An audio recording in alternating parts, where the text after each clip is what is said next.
One of the most terrifying cults that I have learned about recently refers to themselves as the Children. And the reason that they terrify me so much is because they are related to so many other cults. Well, Scientology came about in 1953. And two members from this church, Robert D. Grimson and Marianne McLean, decided to leave it and start the cult of the Process Church of the Final Judgment. And they brought their satanic teachings to the US around the 1970s. Well, if you guys watched my previous video about the Son of Sam killings, which occurred in New York City around the 1970s, you might be able to connect these two things together. Well, the issue with this case is that one man was convicted. But it seems as though police really fudged this up. There was so much attention around this case that they were just looking to just put someone behind bars instead of actually doing full investigations. Well, one editor named Maury Terry ended up taking investigating into his own hands. And not only was he able to find a substantial amount of evidence and cryptic messages, but he was also able to find where the cult would meet up for their rituals, Devil's Cave.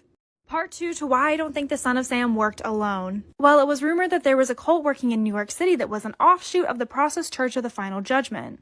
They referred to themselves as the Children and ended up in Yonkers. Well, when Maury was doing his investigating, he was let know by several people that their rituals were done in Untermeyer Park, an estate that used to be absolutely beautiful. But as you can see from the pictures, there's now an abandoned pump house. And when investigating this, trigger warning, they found blood on the walls and blood on the ceiling, and symbolic writing. Not only this, but dead animals were everywhere, including specifically dogs. So then it was time to look back at David's letters, in which he made cultural references to Beelzebub, which is the demon known as Lord of the Flies, and Brat, which is a small devil. He also ended his letter as From the Gutters, which was quite literally the nickname for the abandoned pump house. And when holding how he signed his name at the end of the letters to the mirror, you can find the words Sam and Carr and Burke in it. So where were the actual